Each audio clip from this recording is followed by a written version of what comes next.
بسم اللہ الرحمن الرحیم.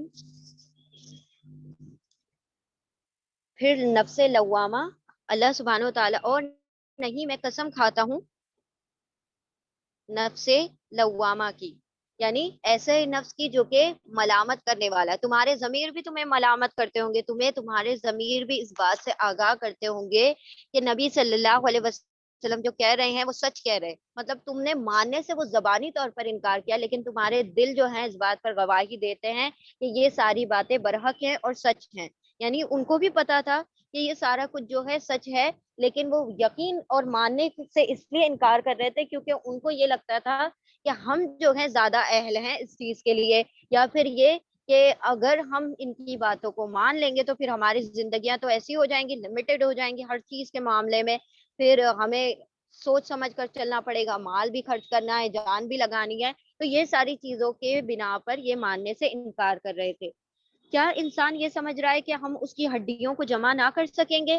کیوں نہیں، ہم تو اس کی انگلیوں کے پور پور تک ٹھیک ٹھیک بنا دینے پر قادر ہیں. اب دیکھیں اللہ سبحانہ و تعالیٰ نے پور کا بھی ذکر کر دیا. پور کو ایمفسائز یہاں پر کیوں کیا گیا ہے؟ ہر انسان کا جو فنگر پرنٹ، آپ جانتے ہیں کہ ہر انسان کی ایک یونک آئیڈینٹی ہے. ہر انسان کا فنگر جو ٹپ ہوتا ہے وہ مختلف ہوتا ہے. چاہے دنیا میں لاکھوں کروڑوں لوگ پیدا ہو جائے، سب کا پیٹرن وہی ہے. کسی کا رنگ پیٹرن ہے، کسی کا کرل پیٹرن ہے، کسی کا ویوی پیٹرن ہے. پیٹرن وہی ہے لیکن ہر کسی کا فنگر پرنٹ ڈفرینٹ ہے. اللہ سبحانہ و تعالیٰ فرماتے ہیں کہ ہم تو وہ تک جوڑنے پر قادر ہیں، ہم تو وہ جو مائنیوٹ سی ڈیٹیلز ہیں ان تک کو تمہارے لیے دوبارہ سے کیا کر دیں گے، مطلب اس کو دوبارہ سے تخلیق کرنے پر قادر ہیں. تو تم کیا سمجھتے ہو تو تمہارے وجود کو جو کہ پہلے بنایا جا چکا ہے اس کو دوبارہ اس کا اعادہ نہیں کر سکتے؟ مگر انسان چاہتا ہے کہ آگے بھی بدعمالیہ کرتا رہے. پوچھتا ہے آخر کب آنا ہے وہ قیامت کا دن. یعنی انسان اس لیے، وہی بات ہے نا کہ یہ لوگ چاہتے تھے کہ ہمارے یہ جو چیز ہے روک ٹوک لگ جائے گی نا. اگر ایک مرتبہ ہم نے مان لیا کہ ہاں بھائی نبی صلی اللہ علیہ وسلم برحق ہے، تو پھر ہم نے کیا کرنا پڑے گا، ساری وہ جو پھر اس کی باؤنڈریز ہے اس کا خیال رکھنا پڑے گا. پھر ہم جو اپنے غلاموں پہ ظلم کرتے ہیں اس سے پرہیز کرنا پڑے گا. ہم جو ساری چیزیں نا جو ہمارے جو عیش و آرام ہے ان کے اوپر بڑی خلل پڑے گی. تو یہ انسان چاہتا ہے کہ بدعمالیہ اس کی جاری رہے، اس لیے وہ بات ماننے سے انکار کر دیتا ہے. پوچھتا ہے آخر کب آنا ہے وہ قیامت کا دن. پھر جب دیدے پتھرا جائیں گے اور چاند بے نور ہو جائے گا اور چاند سورج ملا کر ایک کر دیے جائیں گے، یعنی ایک طریقے سے جیسے بینگ ہو جائیں گے، ساری چیزیں کیا ہوں گی، ایک دوسرے میں ٹکرا جائیں گی.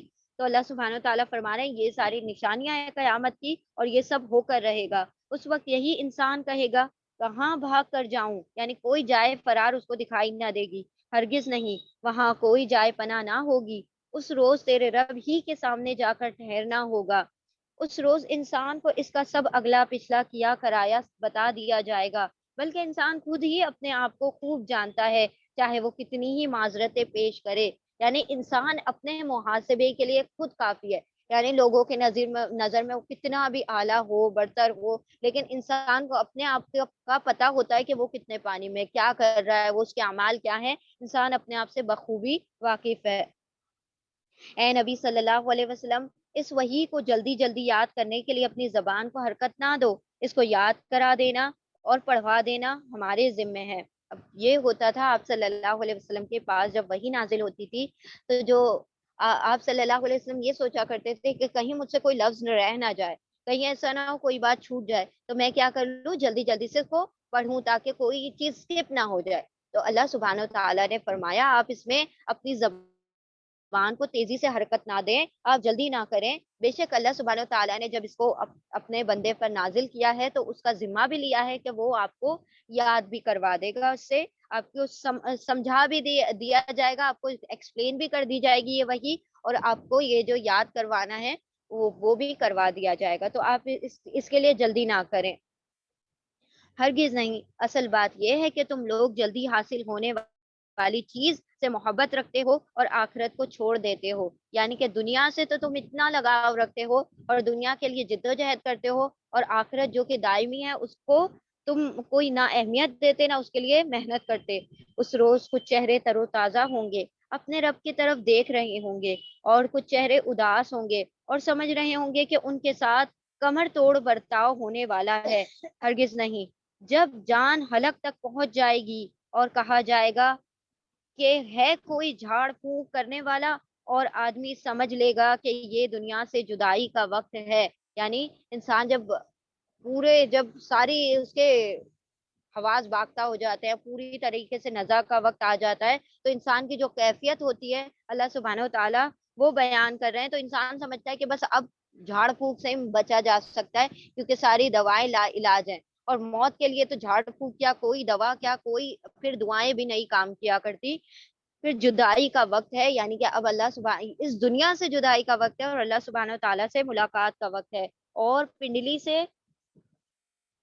جڑ پنڈلی سے پنڈلی جڑ جائے گی، وہ دن ہوگا تیرے رب کی طرف روانگی کا۔ اب یہ دیکھیں، وہ میڈیکل کنڈیشن ہے، جب انسان کی موت کا وقت آتا ہے تو وہ اپنے پیروں کو رگڑنے لگتا ہے، ایک دوسرے کے اوپر ملنے لگتا ہے، یعنی کہ روح جب نکل رہی ہوتی ہے تو جو تکلیف ہوتی ہے اس کی منظر کشی کی گئی ہے کہ جب پنڈلی سے پنڈلیاں جڑ جائیں گی تو انسان کیا کہے گا، وہ دن ہوگا تیرے رب کی طرف روانگی کا، یعنی اب اصل جو جدائی کا وقت آ گیا اس دنیا سے، اور اب اللہ سبحانہ و تعالیٰ سے ملاقات کا وقت آ گیا۔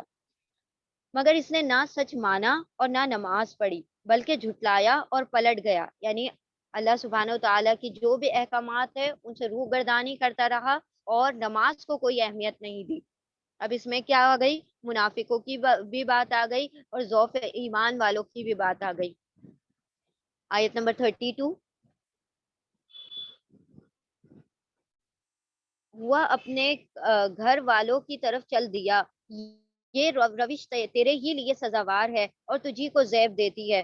پھر اکڑتا ہوا اپنے گھر والوں کی طرف چل دیا، یعنی کہ اکڑتا ہوا یعنی کہ تکبر کرتا ہوا، جب اس کو نماز کی طرف بلایا جائے، جب دین کی طرف دعوت دی جائے، جب اصلاح کا کام کیا جائے تو یہ اکڑ جاتا ہے، پھول جاتا ہے اور اپنے گھر والوں کی طرف پلٹ جاتا ہے، اہل و عیال میں چلا جاتا ہے۔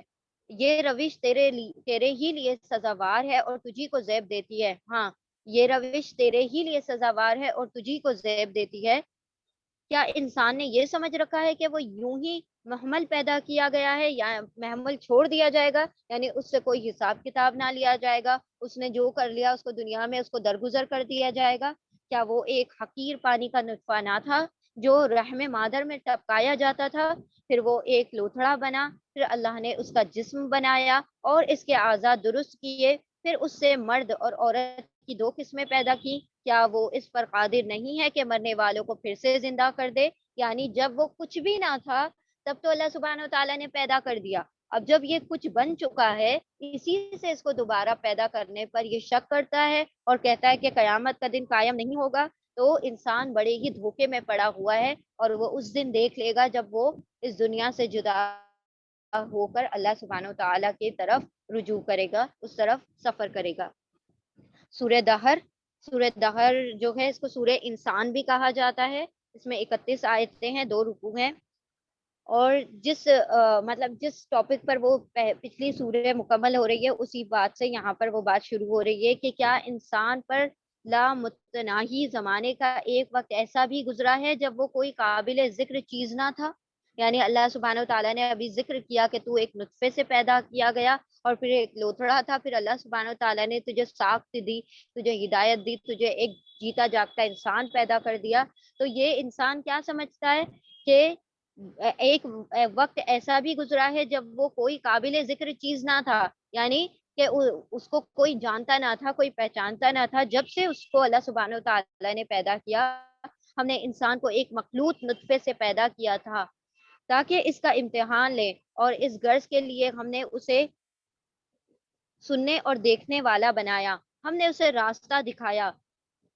خواہ شکر کرنے والا بنے یا کفر کرنے والا۔ اللہ سبحانہ و تعالیٰ نے راہ ہدایت عطا فرمائی۔ اب یہ راستہ جو ہے یہ جو چونکہ اس کانٹیکس میں آ رہا ہے تو کہیں پر یہ بھی بیان کیا گیا ہے کہ اللہ سبحانہ و تعالیٰ نے اس کو رحم مادر کا راستہ بتایا، اور وہ کس طریقے سے پھر فرٹیلائزیشن ہوتا ہے، سارا کچھ ہوتا ہے، تو اللہ سبحانہ و تعالیٰ نے یہ سارے اس کو ہدایت عطا فرمائی۔ اور دوسری ہدایت جو کہ ایک تو فطری ہدایت ہے جو کہ اللہ سبحانہ و تعالیٰ نے انٹرنل ہدایت رکھ دی ہے، اور ایک ایکسٹرنل ہدایت ہے جو کہ قرآن اور سنت کے ذریعے سے رکھ دی.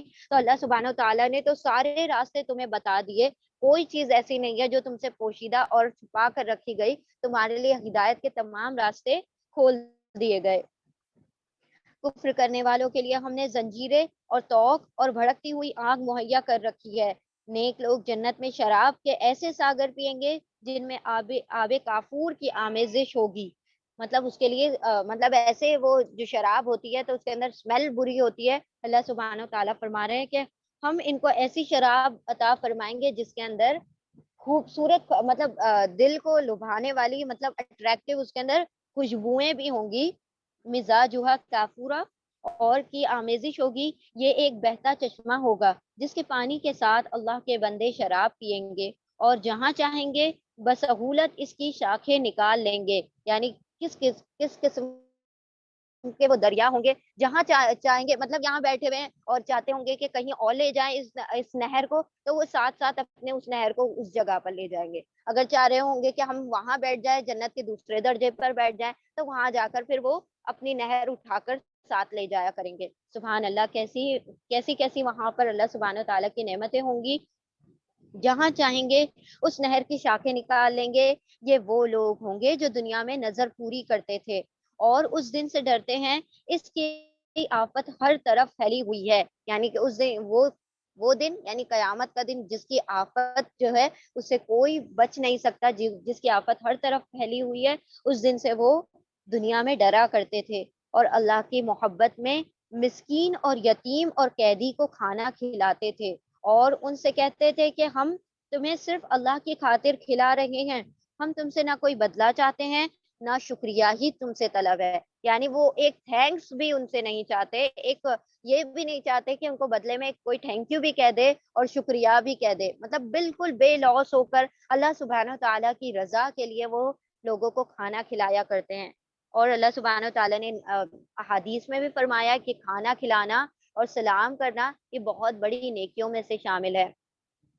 اور کل ہی ہم نے کسی کا کوٹ پڑھا تھا, شاید امام شافعی کا تھا یا امام, تو انہوں نے فرمایا کہ میں نے جو اپنی زندگی کے اس میں جو کنکلوژن نکالا تو یہی دیکھا کہ کھانا کھلانا ایک بہت بڑی نیکی ہے جس سے انسان کے دل کو بھی سرور ملتا ہے اور ایک جو نیکی کر کے جو ایک لطف آتا ہے نا, جو حلاوت ملتی ہے, تو وہ اس کے بعد کچھ زیادہ ہی مطلب عطا ہوتی ہے کہ لوگوں کو کھانا کھلایا جائے, کسی بھوکے کا پیٹ بھر دیا جائے. اللہ سبحانہ و تعالیٰ ہمیں بھی ان لوگوں میں شامل فرما جو کہ خوش دلی سے اور اللہ کی رضا کے لیے دوسروں کو کھلایا کرتے ہیں. ہمیں تو اپنے رب سے اس دن کی عذاب کا خوف لاحق ہے جو سخت مصیبت کا انتہائی طویل دن ہوگا. بس اللہ تعالیٰ انہیں اس دن کے شر سے بچا لے اور انہیں تازگی اور سرور بخشے گا اور ان کے صبر کے بدلے میں انہیں جنت اور ریشمی لباس عطا فرمائے گا. اب یہ بھی کہا جاتا ہے کہ اس دن کی جو طولانی مطلب 50,000 سال کا طویل دن ہوگا کہ لوگ اس کی طویل اور سختی کے بنا پر یہ تک کہہ اٹھیں گے کہ یا رب یا تو ہمیں جہنم میں ڈال دے یا جنت میں ڈال دے, لیکن اس کی سختی کو ختم کر دے. مطلب یا یہ جو دن ہے اس کی جو طویل سختیاں ہیں ان کو ہم سے ہٹا دے. یعنی کس قدر سخت وہ دن ہوگا کہ انسان پناہ مانگ رہا ہوگا اللہ سبحانہ تعالیٰ سے اس دن کے شر سے. اللہ سبحانہ تعالیٰ ہمیں بھی اس دن کے شر سے بچا لے اور انہیں تازگی اور سرور بخشے گا اور ان کے صبر کے بدلے میں انہیں جنت اور ریشمی لباس عطا فرمائے گا. وہاں وہ اونچی مسندوں پر تکیے لگائے بیٹھے ہوں گے, نہ انہیں دھوپ کی گرمی ستائے گی نہ جاڑے کی ٹھٹر, نہ مطلب ایکسٹریم جو ہوتے ہیں نا, جو موسم کی ایکسٹریمز ہوتی ہیں, تو اللہ سبحانہ تعالیٰ اس سے محفوظ رکھے گا. مطلب ایسا موسم ہوگا کہ جیسے ایک سا موسم ہوتا ہے اور مطلب چھاؤں ہوتی ہے اور ہمیشہ جیسے باغوں میں کس طریقے کا انسان کو سرور اور ایک لطافت محسوس ہوتی ہے, تو اللہ سبحانہ تعالیٰ نے جنت کا بھی کچھ ایسا ہی موسم رکھا ہوا ہے. وہاں وہ اونچی مسندوں پر بیٹھے ہوں گے اور جنت کے چھاؤں ان پر جھکی ہوئی سائے کر رہی ہوگی اور اس کے پھل ہر وقت اس کے بس میں ہوں گے کہ جس طرح چاہیں انہیں توڑ لیں. اٹھے کھڑے بیٹھے لیٹے جیسے چاہیں گے وہ اپنے وہ پھلوں کو ہاتھ بڑھائیں گے اور توڑ لیا کریں گے. دیکھیں کتنا خوبصورت منظر ہے, نہریں لے جا رہے ہیں, پھلوں کو لیٹے بیٹھے توڑ رہے ہیں اور اطلس اور دیبا اور مطلب ریشم کے لباس پہنے ہوئے ہوں گے اور چھاؤں کی چھاؤں ہوگی, کبھی دھوپ نہیں ہوگی, نہ جاڑا ہوگا نہ گرمیاں ہوں گی. ان کے آگے چاندی کے برتن اور شیشے کے پیالے گردش کرائے جا رہے ہوں گے. شیشے بھی وہ جو چاندی کے قسم کے ہوں گے, اور ان کی منتظمین جنت نے ٹھیک اندازے کے مطابق بھرا ہوگا. یعنی ایسے اس طریقے سے وہ پیمانے بھرے ہوئے ہوں گے کہ نہ وہ چھلک کر گر جائیں گے, نہ بالکل ہی کم ہوں گے, بالکل ایک بیلنس میں سارے کے سارے وہ بھرے ہوئے ہوں گے. اب ہم بھی جیسے جب گلاسز بھرتے ہیں نا مہمانوں کے لیے, تو کیسے کرتے ہیں کہ سارے گلاسز میں ایکول آنا چاہیے, ورنہ وہ کم زیادہ ہوتا ہے تو وہ خوبصورتی نہیں آتی. تو وہ ویسے ہی یہ کیا کر رہے ہوں گے, جاموں کو بھر رہے ہوں گے. وہ جو ہم نے پڑھا تھا وہ مخلدون ہوں گے, موتیوں کی طرح سے بکھرے ہوئے ہوں گے, ہمیشہ رہنے والے چھوٹے چھوٹے لڑکے ہوں گے جو کہ کیا کر رہے ہوں گے, یہ مہمان نوازیاں کر رہے ہوں گے, اور موتی کی طرح پوری جنت میں تیر رہے ہوں گے, بکھر رہے ہوں گے. ان کو وہاں ایسی شراب کے جام پلائے جائیں گے جس میں سونٹ کی آمیزش ہوگی, زنجبیل کا اس کے اندر فلیور کیا گیا ہوگا. مطلب وہ جیسے ابھی ہم کیسے ہوتا ہے نا, یہ کھانوں میں جب اس کے اندر جب تک ادرک اور لہسن کا جب تک وہ نہیں ڈالا جائے تو وہ ذائقہ ابھر کر نہیں آتا. تو اللہ سبحانہ تعالیٰ نے فرمایا کہ وہی اس کے اندر سونٹ کی اور زنجبیل کی تھوڑی سی آمیزش ہوگی, جس کی وجہ سے وہ تھوڑا سا وہ چٹکارے والا سا بن جائے گا نا, تھوڑا چٹپٹا ہو جائے گا. وہ یہ جنت کا ایک چشمہ ہوگا جسے سلسبیل کہا جاتا ہے. ان کی خدمت کے لیے ایسے لڑکے دوڑتے پھرتے ہوں گے جو ہمیشہ لڑکے ہی رہیں گے, یعنی نہ بوڑھے ہوں گے نہ بچے رہیں گے.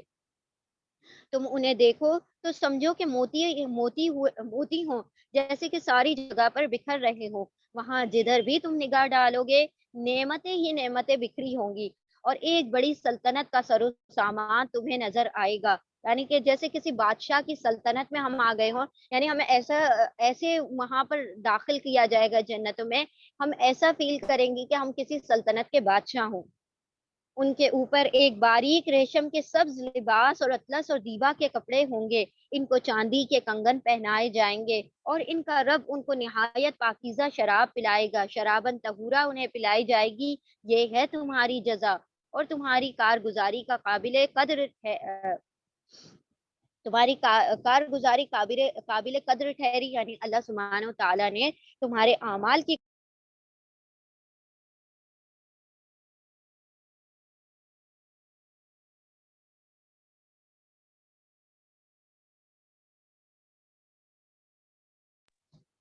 اور تمہارے اعمال کی اللہ سبحانہ و تعالیٰ نے قدردانی کی, اور تمہیں اتنے اونچے اونچے مطلب یہ جو مقامات عطا کیے, اور تمہیں رہنے کو, پہننے کو, اور ہر چیز جو پینے کو بہترین سے بہترین اجر عطا فرمایا. اور کہا جاتا ہے کہ جو فیمیلز ہوں گی وہ جو گاؤن پہنیں گی تو وہ 80 میٹر مطلب 80 کلومیٹر تک کا مطلب اس کا جو کپڑا ہوگا وہ اتنا لمبا ہوگا, لیکن وہ اتنا باریک ہوگا کہ وہ جسم پہ لگے گا ہی نہیں کہ کسی نے اتنا کپڑا پہنا ہوا ہوگا. اور ان کے پورے فرلز وغیرہ ہوں گے وہ ساری جگہ پر بکھر رہے ہوں گے. تو اس قدر خوبصورتی سے اللہ سبحانہ و تعالیٰ نے وہاں کی زیبائش کی ہے, اور وہاں کی آرائش جو ہے اپنے ان بندوں کے لیے رکھ دی جو جنت میں جانے والے ہیں اور جہنم سے محفوظ کر لیے گئے. اے نبی صلی اللہ علیہ وسلم, ہم نے ہی تم پر قرآن تھوڑا تھوڑا کر کے نازل کیا ہے. یہ تنزیل جو ہے اللہ سبحانہ و تعالیٰ نے تھوڑا تھوڑا کر کے ٹھہرا کر نازل کر دیا, تاکہ اس کو سمجھنا آسان ہو جائے, اس کو پڑھنا آسان ہو جائے, اور اس پر عمل کرنا آسان ہو جائے. اور جو موقع کی مناسبت سے جو تنزیل ہو رہی تھی, نزول ہو رہا تھا, اللہ سبحانہ و تعالیٰ اس سارے فیکٹس کے حساب سے اور جو بھی سرکمسٹینسز تھے اس دور میں, اس حساب سے وہ جو سیکوینس ہے وہ تھی, وہ مختلف ہے جو کہ ہماری قرآن کی ترتیب ہے. اللہ سبحانہ تعالیٰ نے جو وحی کا نزول کیا ہے وہ الگ ترتیب سے ہوا ہے, اور جو ہمارے پاس قرآن کریم ہے اس کا جو نزول ہوا ہے یہ لوح محفوظ کی ترتیب ہے. جس طرح سے لوح محفوظ میں قرآن موجود ہے اس طریقے سے ہمارے پاس ہے آج. لہٰذا تم اپنے رب کے حکم پر صبر کرو, اور ان میں سے کسی بد عملی یا منکر حق کی بات نہ مانو.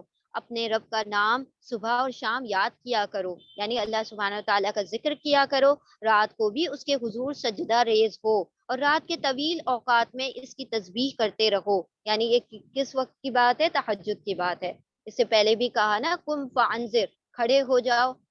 سوری وہ جو تھی سورہ مزمل میں اللہ سبحانہ تعالیٰ نے فرمایا کہ کھڑے ہو جاؤ, قم اللیل الا قلیلا, کھڑے ہو جاؤ رات کو اور تھوڑا وقت, یا پھر 2/3 وقت, یا پھر 1/3 وقت رات کے وقت کھڑے رہو, جس سے تمہیں قرآن سمجھنا آسان ہو جائے گا اور تمہارے نفس پر قابو پانا تمہارے لیے آسان ہوگا۔ طویل اوقات میں، رات کے طویل اوقات میں بھی اس کی تسبیح کیا کرو۔ یہ لوگ تو جلدی حاصل کرنے والی چیز یعنی دنیا سے محبت رکھتے ہیں اور آگے جو بھاری دن آنے والا ہے اسے نظر انداز کر دیتے ہیں۔ ہم نے ہی ان کو پیدا کیا ہے اور ان کے جوڑ بند مضبوط کیے ہیں، یعنی اللہ سبحانہ تعالیٰ نے باڈی کے ایک ایک جوائنٹ کو اتنے خوبصورتی سے بنایا ہے۔ اگر انسان اپنی جوائنٹس پر بھی غور کرے تو ایک قسم کا جوائنٹ نہیں ہوتا، جوائنٹ بھی بہت مختلف قسم کے، کوئی لاک ہے اور ساکٹ والا جوائنٹ ہے، کوئی ایسا ہے جیسے ہنج والا جوائنٹ ہوتا ہے جیسے کہ ہمارے دروازوں میں ہوتا ہے، کچھ ایسے ہوتے ہیں جو بال کی طرح سے ہوتے ہیں، وہ ایک دوسرے میں جیسے ہمارے گھٹنوں کے جوائنٹ ہے۔ اگر آپ جوائنٹس کی قسمیں پڑھیں گے نا تو آپ کو پتا چلے گا کہ اتنے مختلف قسم کے تو اللہ سبحانہ تعالیٰ نے ہماری باڈی میں جوائنٹس ہی رکھ دیے ہوئے ہیں۔ تو یہ ساری چیزیں دیکھیں اللہ سبحانہ تعالیٰ، یہاں پر سائنس بھی چل رہی ہے اور اللہ سبحانہ تعالیٰ ایمبریولوجی بھی چل رہی ہے، جیوگرافی بھی چل رہی ہے، ہسٹری بھی چل رہی ہے۔ کوئی چیز ایسی نہیں ہے جو اس قرآن میں چھوٹی ہو۔ اللہ نے ہر باریک چیز کو اللہ سبحانہ تعالیٰ نے ہمارے لیے واضح کر دیا ہے، ان کو پیدا کیا ہے اور ان کے جوڑ بند مضبوط کر دیے ہیں، اور ہم جب چاہیں ان کی شکلوں کو بدل کر رکھ دیں۔ یہ ایک نصیحت ہے، اب جس کا جی چاہے اپنے رب کی طرف جانے کا راستہ اختیار کر لے، اور تمہارے چاہنے سے کچھ نہیں ہوتا جب تک کہ اللہ نہ چاہے۔ انسان کوئی قسم کا ارادہ تک نہیں کر سکتا جب تک کہ اللہ سبحانہ تعالیٰ کی اس میں اذن بھی شامل نہ ہو جائے۔ یقیناً اللہ بڑا حکیم، علیم اور حکیم ہے، اپنی رحمت میں جس کو چاہتا ہے داخل کر دیتا ہے، اور ظالموں کے لیے اس نے دردناک عذاب تیار کر رکھا ہے۔ اللہم انا نسألک برحمتک وفضلک العظیم۔ اے اللہ، ہم تجھ سے تیری رحمت اور تیرے بڑے فضل کا سوال کرتے ہیں، اور اللہ ہم اس سے پناہ مانگتے ہیں کہ ہم ظالموں میں شامل ہوں۔ سورہ مرسلات۔ اب یہ سورہ مرسلات جو ہے، یہ جو ہم دو صورتیں پڑھ چکے ہیں، یہ اسی طرز پر تیسری صورت آ رہی ہے۔ اچھا، اب یہ جو سورہ مرسلات ہے اس کا جوڑا جو ہے وہ نیکسٹ سورے میں ہے، یعنی سورہ نبا میں جو کہ 30 پارے میں ہے، 30ویں جز میں سٹارٹ ہوگی۔ ساری اب صورتیں جوڑے میں ہی آئیں گی، دو دو کا جوڑا بنا ہوا ہوگا، اس میں 50 آیتیں ہیں، اور پھر مطلب وہ جو سورہ نبا آ رہی ہے اس کے اندر 40 آیتیں ہیں، اور اس میں پہلا رکوع جو ہے 40 آیتوں پر مشتمل ہے، دوسرا 10 پر، وہاں پر پہلا رکوع 30 آیتوں پر مشتمل ہے، دوسرا 10 پر۔ اچھا، اب یہ جو سورہ ہے یہ اسی طرز پر ہے، ہم نے جو دو صورتیں پڑھ لی، 5 صورتیں ہیں باقاعدہ اس طرز پر۔ ایک تو ہم نے پڑھی تھی سورہ صافات، وصافات صفا، اس طریقے سے، پھر وزاریات ذروا، وہ جو تھی وہ سورہ زاریات ہم نے پڑھ لی، اور اب یہ آ رہی ہے تیسری سورہ مرسلات، باقی دو اور آ جائیں گی انشاءاللہ جو اس طرز پر اس پیٹرن پر ہے۔ اب ہم نے آپ کو کہا تھا کہ یہ جو ہیں ان کے اندر تھوڑی سی مفسرین کے جو تفسیرات ہیں ان کے اندر یہ وہ ہے اختلاف کے یہ جو بات ہوتی ہے یہ فرشتوں کی ہوتی ہے یا پھر ہواؤں کی ہوتی ہے۔ تو یہ سورہ صافات تو ہم نے وہاں پر دیکھ لیا تھا کہ وہاں پر سارے جو تھے فرشتوں کی بات تھی، اور سورہ زاریات میں جو تھی ساری ہواؤں کی بات تھی۔ اب یہاں پر سورہ مرسلات میں جو شروع کی کچھ آیتیں ہیں وہ کہی گئی ہیں کہ ہواؤں کے بارے میں ہے، اور باقی کی کچھ آیتیں فرشتوں کے بارے میں، لیکن کچھ مفسرین نے کہا ہے کہ نہیں، ساری کی ساری آیتیں ہواؤں کے بارے میں ہیں۔ تو وہ تھوڑا سا اس کے اندر اختلافات ہیں، لیکن دونوں کام وہی کر رہے ہیں، فرشتے بھی وہی کام کرتے ہیں اور کچھ ہوائیں بھی ہیں جو وہی کام کیا کرتی ہیں۔ ٹھیک ہے، اب یہاں سے جو بھی ٹاپک آ رہے ہیں سارے، اس کا بھی پس منظر جو ہے وہ قیامت کے اوپر ہے۔ اللہ سبحانہ تعالیٰ نے قیامت کا جو آنا ہے وہ برحق ہے، اس کے بارے میں یہاں پر بیان کیا ہے۔ اللہ کے نام سے جو بے انتہا مہربان اور رحم فرمانے والا ہے، قسم ہے ان ہواؤں کی جو پے در پے بھیجی جاتی ہیں، پھر طوفانی رفتار سے چلتی ہیں اور بادلوں کو اٹھا کر پھیلا دیتی ہیں، پھر ان کو پھاڑ کر جدا کر دیتی ہیں، یعنی بادل جو ہوتا ہے ایک ساتھ اکٹھا نہیں رہتا، اس کے ٹکڑے ٹکڑے کر دیے جاتے ہیں، اور ہر ٹکڑا مختلف جگہوں پر بارش برسانے کے لیے بھیج دیا جاتا ہے۔ اچھا، ابھی اسی کام پہ فرشتے بھی مامور ہے، کچھ جو فرشتے ہیں جو ہواؤں پر مامور ہے، کچھ فرشتے جو بادلوں کے نگرانی پر مامور ہے۔ تو یہ اسی لیے کہا گیا ہے کہ یہ اس کے اندر اختلافات ہے کہ یہ فرشتوں کی بات ہے یا ہواؤں کی۔ تو چند جو شروع کی آیتیں ہیں ان کو تو ہوا کی طرف منسوب کیا گیا ہے، اور کچھ آیتوں کو فرشتوں کی طرف کر دیا گیا ہے۔ پھر ان کو پھاڑ کر جدا جدا کر دیتی ہیں ان بادلوں کو، پھر دلوں میں خدا کی یاد ڈالتی ہیں عذر کے طور پر یا ڈراوے کے طور پر۔ اللہ سبحانہ تعالیٰ نے یہاں پر یہ ہوائیں ہی ہوتی ہیں جو انسان کے جب سانس آتی ہے تو اس کے دل دھڑکتا ہے، اور اس کے دل کے دھڑکنے سے کیا ہوتی ہے، یہی ہوائیں جو ہوتی ہیں انسان کے دل میں اللہ سبحانہ و تعالیٰ کی یاد ڈالتی ہیں. یعنی کبھی تو ان کی آمد کے رکنے اور قحط کا خطرہ پیدا ہونے سے دل گداس ہو جاتا ہے نا. انسان کا دل جو ہے کیفیات بدلتا رہتا ہے، گاہے کھندا گاہے گریا، کبھی خوش ہو جاتا ہے، کبھی مسرور ہو جاتا ہے، کبھی کیا ہو جاتا ہے، بہت غمگین ہو جاتا ہے. تو یہی ہوائیں تو ہے نا جو دل کو دھڑکا رہی ہیں. تو اللہ سبحانہ و تعالیٰ نے یہاں پر فرمایا کہ دلوں میں کیا کرتی ہیں ہوائیں، یہ جو ہوتی ہیں کبھی اس کو مسرور کر دیتی ہیں، کبھی خوش کر دیتی ہیں، کبھی یہی ہوائیں جو ہوتی ہیں اس کو کیا کر دیتی ہیں، مغموم کر دیتی ہے نا، غمگین کر دیتی ہے. تو انسان کبھی قحط سے ڈر جاتا ہے، کبھی کبھی کسی اور بات سے ڈر جاتا ہے، کبھی انسان کو کسی چیز کا خدشہ لگا رہتا ہے تو وہ غمگین رہتا ہے.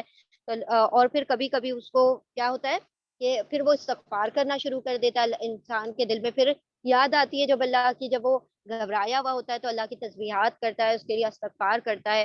اور پھر جب خوش ہوتا ہے تو اللہ کی تعریف بیان کرتا ہے. تو انسان کو یہی ہوائیں جو ہوتی ہے اس پر آمادہ بھی کرتی ہیں کہ اللہ کا ذکر کرے. جس چیز کا تم سے وعدہ کیا جا رہا ہے وہ ضرور واقع ہونے والی ہے، یعنی قیامت. اس میں کسی بھی قسم کا شک اور جھوٹ نہیں ہے. پھر جب ستارے ماند پڑ جائیں گے، اب یہ وہاں کی منظر کشی کی جا رہی ہے کہ اس دن قیامت کے دن ہوگا کیا. ستارے جو کہ چمکتے ہیں آسمانوں میں وہ ماند پڑ جائیں گے اور آسمان پھاڑ دیا جائے گا اور پہاڑ دھنک ڈالے جائیں گے اور دھنک ڈالے جائیں گے. وہ جس طریقے سے روئی دھن جاتی تھی تو پہلے کے زمانے میں جو عورتیں جو روئی دھنتی تھی تو اس کے اندر سے کیا ہوتا تھا، وہ روئی کا جو کچھ حصہ ہوتا تھا نا، جو پارٹیکلز ہوتے تھے وہ اڑ اڑ کر باہر کی طرف اڑا کرتے تھے. تو اللہ سبحانہ و تعالیٰ نے فرمایا کہ پہاڑ بھی ایسے ہو جائیں گے جیسے دھنکی ہوئی اون، جیسے وہ سب طرف بکھر رہی ہو، اس کے پارٹیکل جو ہے ادھر ادھر بکھر رہے ہوں. اور پہاڑ دھنک دیے جائیں گے اور رسولوں کی حاضری کا وقت آ پہنچے گا. یعنی اللہ سبحانہ و تعالیٰ اپنی بارگاہ میں سارے رسولوں کو گواہ بنا کر کھڑا کر دے گا. اس روز وہ چیز واقع ہو جائے گی کس روز کے لیے یہ کام اٹھا رکھا گیا ہے، فیصلے کے روز کے لیے. یعنی اللہ سبحانہ و تعالیٰ خود سوال کرتے ہیں اور پھر خود جواب دیتے ہیں تاکہ ان کو اس بات پر یقین آ جائے. اور تمہیں کیا خبر کہ وہ فیصلے کا دن کیا ہے، تباہی ہے اس دن جھٹلانے والوں کے لیے. کیا ہم نے اگلوں کو ہلاک نہیں کیا، پھر انہی کے پیچھے ہم بعد والوں کو چلتا کریں گے. مجرموں کے ساتھ ہم یہی کچھ کیا کرتے ہیں. تباہی ہے اس دن جھٹلانے والوں کے لیے. کیا ہم نے ایک حقیر پانی سے تمہیں پیدا نہیں کیا اور کیا مقررہ مدت تک اسے ایک محفوظ جگہ ٹھہرائے رکھا. تو دیکھو ہم اس پر قادر ہیں، بس ہم بہت اچھی قدرت رکھنے والے ہیں. تباہی ہے اس دن جھٹلانے والے کے لیے. اللہ سبحانہ و تعالیٰ نے دیکھیے یہ بار بار یہ جو بات کی جا رہی ہے نا انسان کی تخلیق کی، انسان کو اس لیے یہ یاد دلایا جا رہا ہے کہ ذرا اپنی پہلی تخلیق میں غور کرے، تاکہ اگر وہ غور و فکر کرے گا اپنی پہلی تخلیق میں تو اس کو پھر موت کے بعد دوبارہ اٹھائے جانے پر کسی بھی قسم کا شک نہیں ہوگا. یعنی اللہ سبحانہ و تعالیٰ جبکہ کچھ نہیں سے کچھ کرنے پر قادر ہے، تو کچھ ہونے سے کچھ دوسری چیز کا بنانا اس کے لیے کوئی بعید نہیں ہے، کوئی بڑی بات نہیں ہے. اور اللہ نے تمہیں پیدا بھی کیا اور ایک مقررہ مدت تک اس سے ایک محفوظ جگہ ٹھہرائے رکھا. یعنی ماں کے رحم میں اللہ سبحانہ و تعالیٰ نے تمہیں ایک جو نطفہ ہے اس کو ٹھہرائے رکھا، جس کی وجہ سے اولاد جو ہوتی ہے تخلیق میں آتی ہے، جو بچہ ہوتا ہے وہ تخلیق میں آتا ہے. تو جب یہ ساری چیز پر اللہ سبحانہ و تعالیٰ قدرت رکھتا ہے تو پھر وہ تمہیں دوبارہ بنانے پر قدرت کیوں نہیں رکھتا. بے شک وہ علی کل شیء قدیر. کیا ہم نے زمین کو سمیٹ کر رکھنے والی نہیں بنایا، زندوں کے لیے بھی اور مردوں کے لیے بھی. یعنی زمین جو ہوتی ہے کیا کرتی ہے، ہر چیز کو سمیٹ سمیٹ کر رکھتی ہے. اس کے اندر معدنیات بھی ہوتی ہیں اور پھر دوسری چیزیں بھی، پھر پانی کو اس کو سمیٹ کر رکھتی ہے، اس کے اندر دبا کر مطلب جذب کر کے رکھے ہوئے ہوتی ہے. پھر جو پیڑ درخت ہوتے ہیں جو ہمارے کھانے پینے کی چیزیں ہیں اس کی جڑیں جو ہوتی ہیں اس کو دبا کر سمیٹ کر رکھتی ہے. پھر مردوں کو بھی اپنے اندر سمیٹ کر رکھتی ہے. ایسا نہیں ہے کہ اگل دے گی پھاڑ دے گی اور نکال کر پھینک دے گی. ایک وقت وہ بھی آنے والا ہے جو اس نے سمیٹا ہوا ہے وہ سارا کا سارا نکال کر پھینک دے گی. اور اس میں بلند و بالا پہاڑ جمائے ہوئے ہیں اور تمہیں میٹھا پانی پلایا. تباہی ہے اس روز جھٹلانے والوں کے لیے. چلو اب اسی چیز کی طرف جسے تم جھٹلایا کرتے تھے، چلو اس سائے کی طرف جو 3 شاخوں والا ہے. اب یہاں پر 3 شاخوں والا جو سایہ بیان کیا گیا ہے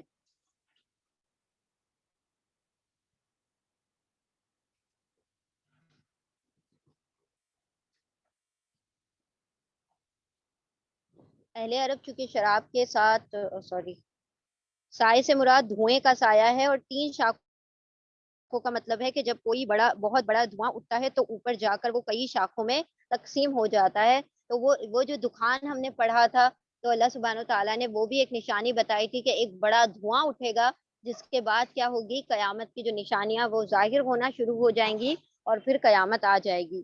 تباہی ہے اس دن جھٹلانے والوں کے لیے. یہ فیصلے کا دن، ہم نے تمہیں اور تم سے پہلے گزرے ہوئے لوگوں کو جمع کر دیا. یہ کون سا دن ہے؟ فیصلے کا دن ہے، یعنی اللہ سبحانہ و تعالیٰ اس دن ہر نیک و بد کا فیصلہ فرما دیں گے. اور اب اگر کوئی چال تم چل سکتے ہو تو میرے مقابلے میں چل دیکھو. تباہی ہے اس دن جھٹلانے والوں کے لیے، یعنی اللہ سبحانہ و تعالیٰ اب کھلا چیلنج کر رہے ہیں کہ جو جو چالیں چلنی ہیں تم اب میرے خلاف چلو. اب میں دیکھتا ہوں کہ تم کتنے اپنی چالوں میں کامیاب ہوتے ہو. متقی لوگ متقی لوگ آج سایوں اور چشموں میں ہیں، اور جو پھل وہ چاہیں ان کے لیے حاضر ہیں. کھاؤ اور پیو مزے سے اپنے ان اعمال کے صلے میں جو تم کرتے رہے ہو. ہم نیک لوگوں کو ایسے ہی بدلا دیا کرتے ہیں.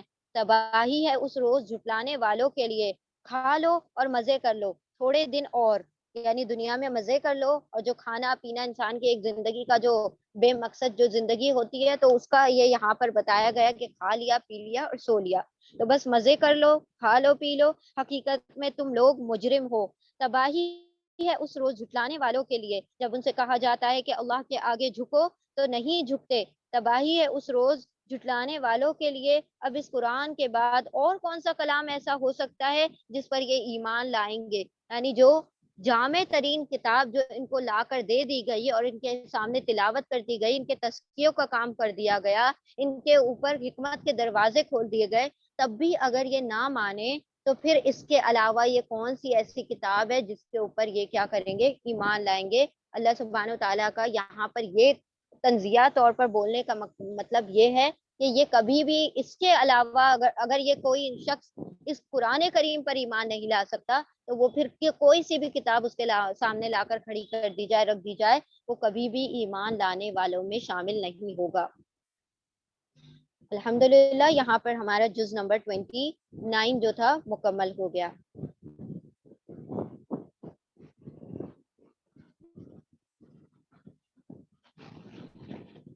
ٹھیک ہے، ریکارڈنگ آف کر دیں، پھر ہم دوبارہ سے سٹارٹ کر لیتے ہیں.